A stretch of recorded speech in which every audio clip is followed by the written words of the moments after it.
This is video number 23. The title, Rivercrest Skunk.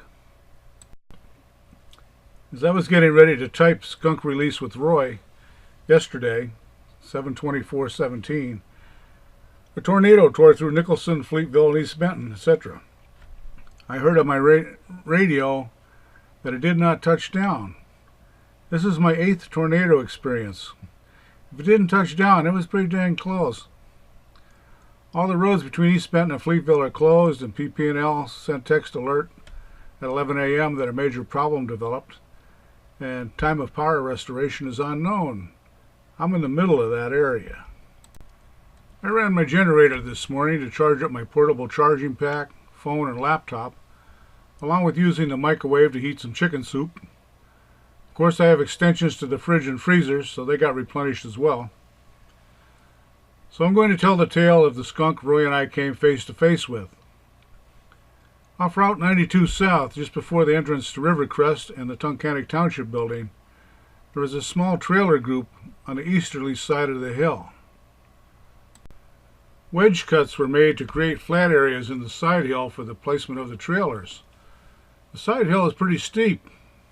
I'd guess at least a 1 to 2 slope, maybe less. I received a call about a skunk under a shed platform at one of these trailers. I picked up Roy and over we went. The owner had built a plywood platform framed with 2x4s at the end of his trailer and had an 8x10 or so steel shed mounted on it. The skunk was underneath and would not leave.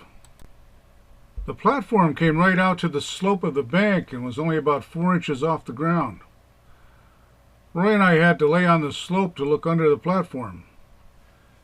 Knowing we were going to deal with a skunk, I took 2 pair of wraparound safety glasses, which we put on. Laying down and looking under the platform, there was indeed a skunk.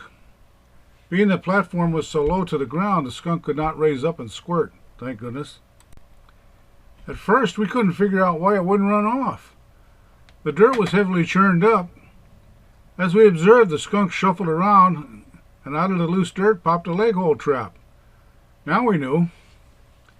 The skunk was right under the first foot of the platform, and therefore less than a foot from our faces. Now for a quick plan. The skunk was behind a 2x4 support leg. The trap was on Roy's side of the 2x4, and I had the skunk.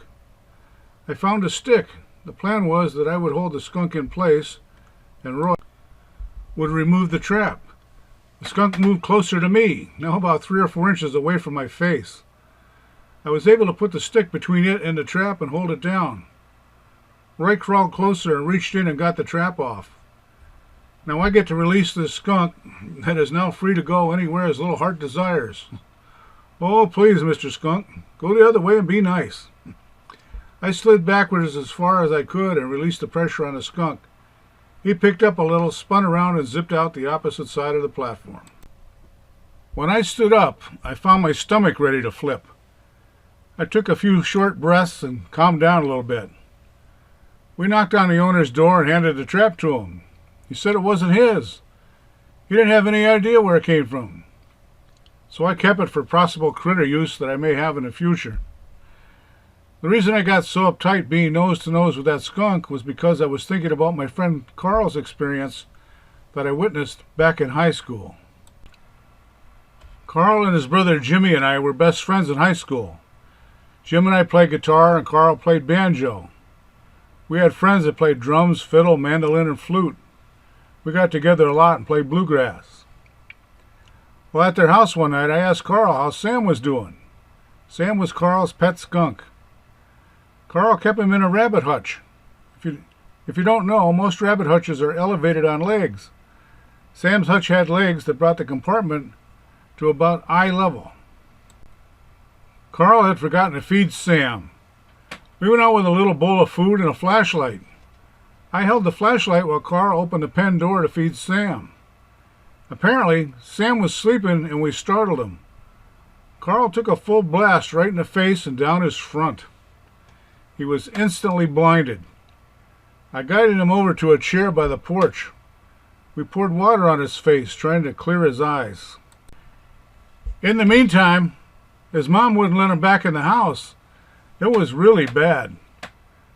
We got him out of his skunk aroma-soaked clothes, piled him in the driveway, and burned them. Carl is sitting on a chair, naked and blind. His sight slowly returned. He was totally blind for over half an hour. And that's why I almost threw up dealing with that skunk 4 inches from my face. And that's the end of the Rivercrest skunk story. All the best.